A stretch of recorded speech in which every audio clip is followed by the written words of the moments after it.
was a little lightheaded and missed a couple snaps, which is the reason why he was late getting out at half. Lerod King had a couple stingers that kept him from going late in the game, and then Brian Adams pulled his hamstring on the kickoff cover team. So we should get all those guys back. Brian will be the guy that's being questioned. Brian Adams will. So one of the things I wish we could play the second half and the first half every game.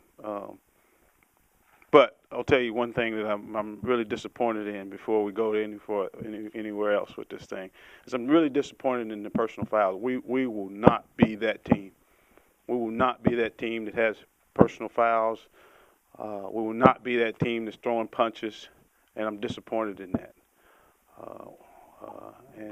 We will get that corrected. It's really ridiculous for a guy to retaliate after somebody has thrown a punch on him, and we will not tolerate that from our players here at Kentucky. It's not what we're about. We will not be about those type of things, throwing punches. But I really like the effort. We challenged our team at halftime. We challenged them before the game also, but at halftime, it seemed to we actually put it on the team. We put it on those guys and told them, don't come out if you're not ready to play inspired football. We talked about juice. I came in with juice before the game. Coach Nord, Coach Rock. We can have as much juice as we want. If they don't have juice, it don't matter. It really, really doesn't matter. And the second half, I thought they came out and played juice defensively. We knocked them back in the second half. We felt like that we were losing the battles up front on both sides of the ball. At halftime, they had rushed for 134 yards against us. They were averaging about 80 yards, 89 yards, and we had only rushed for 43 yards. And you look at the stats at the end of the game, they rushed for 60 yards, 60-something yards in the second half, and we rushed for almost 300. And that's what we wanted up front in the second half.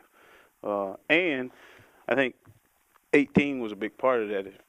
He did get a minus. One minus I saw on the sloppy throw. He got to get the thing up in the guy's face.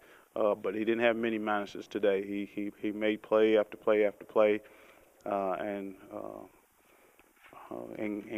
got us a huge win. We got a huge win and giving us a chance of another guaranteed game. We talk about we have 12 guaranteed. Well, we just got another one guaranteed to us, and I'm proud of this senior group. We talked last night.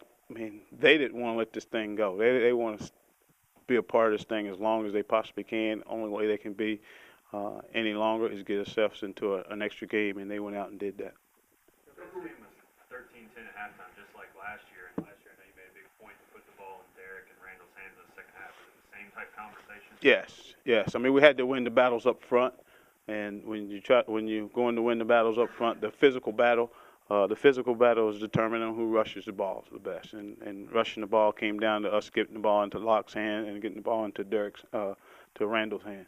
Both that's two guys that rushed over 140 yards, 170, 145. That's what we had to do. That's how we won this game last year. Just getting the ball into those guys' hand and let those guys rush for yards. Joker, when you talk about juice, do you think Randall's the one that changed the juice for your team? Yeah, I don't know who did the talking in there, but he changed it with the big play that he made. Well, the defense actually went out and got a stop also. I think that changed the juice on that side of the ball for the whole game, really. And then Randall's big run got the momentum back on our side. Joker, how close to 100% is Derek? I don't know. It's hard to tell because, he made that was like 3rd and 18. We hit the screen.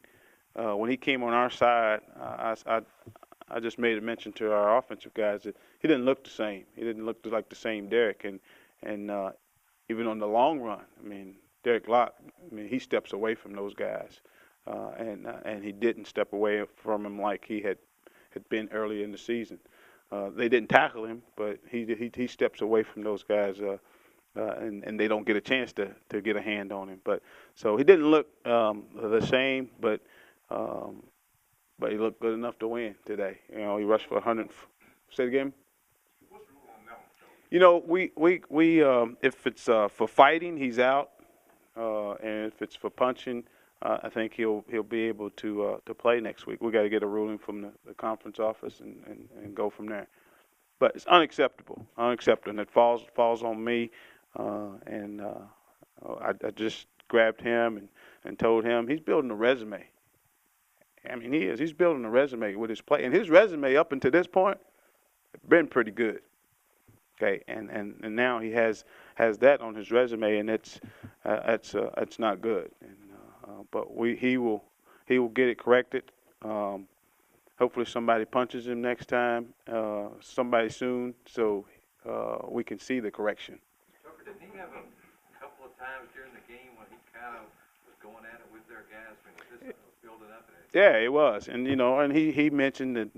Well, am I supposed to let the guy punch me? Yes, you are. Yeah, you are. You are supposed to let the guy punch you all day.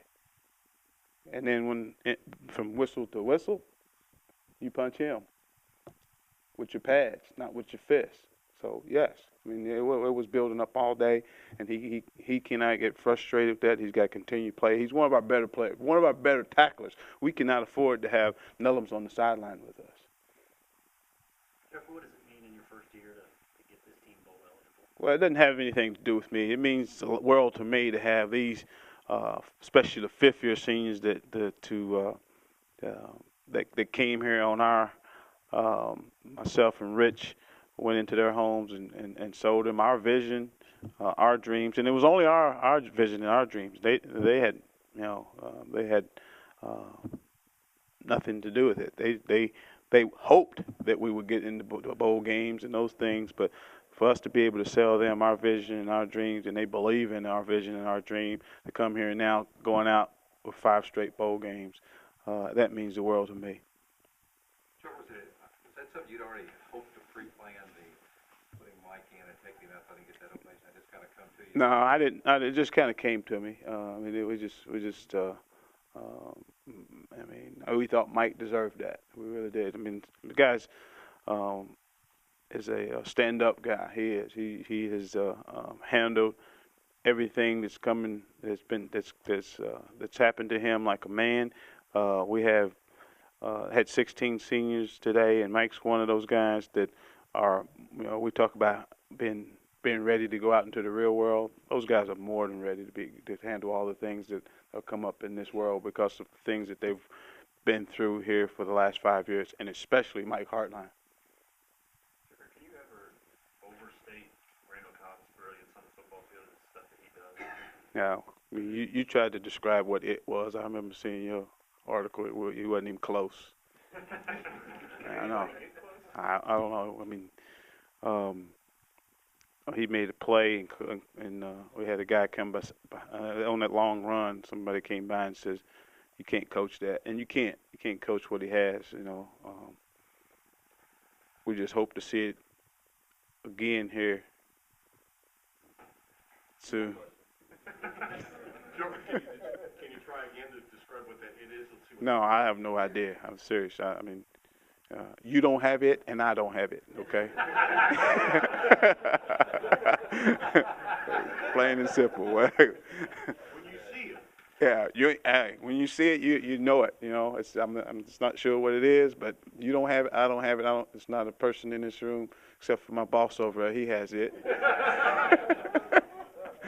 you tell right away I know you got the long run by Randall right out of the gate in the second half, but could you tell right away that the offensive line was playing at a different speed or level within the first few? No, I couldn't. I think the run helped. I think the long run helped them with their confidence. And I'm not sure if they blocked anybody on that run, but they, everybody beats on their chest nowadays when they miss a block, and then it turns into a long run. So I'm sure they got confidence, and might not have been any blocks. We got to see, but because he made a lot of people miss.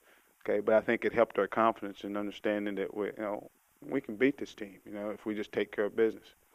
Did you tell Randall had to get back in high school when you were recruiting? No, no. You mean well, when he came to camp, you know, well, Coach Sanders. Coach Sanders did an unbelievable job in recruiting and selling Randall Cobb. And it wasn't a hard sell. He just said we're gonna put him at quarterback. He's a quarterback. Not sure if he's a quarterback. Got to give him a chance to see if he can be a quarterback. So, but he probably needs to offer him as a wide receiver to get him offered because we only had X number of quarterback slots, but we had a couple of receiver slots in that year. So he went outside. He threw the ball. He threw the ball well enough to be a quarterback, but he was only 5'10", a 5'11" guy. And then he comes outside, and he never played wide out before. And he goes out there, and he's making plays. And so we just thought we had to recruit a guy, and we trusted in Randy Sanders, who trusted in their coaches. He knew Randall from when he was in Knoxville, and he had a relationship with their coaches, and their coaches told Randy about his heart and about his desire and about his ability, and so we trusted in that, and we got it. Okay, so let's not call him Randall anymore. Let's call him it.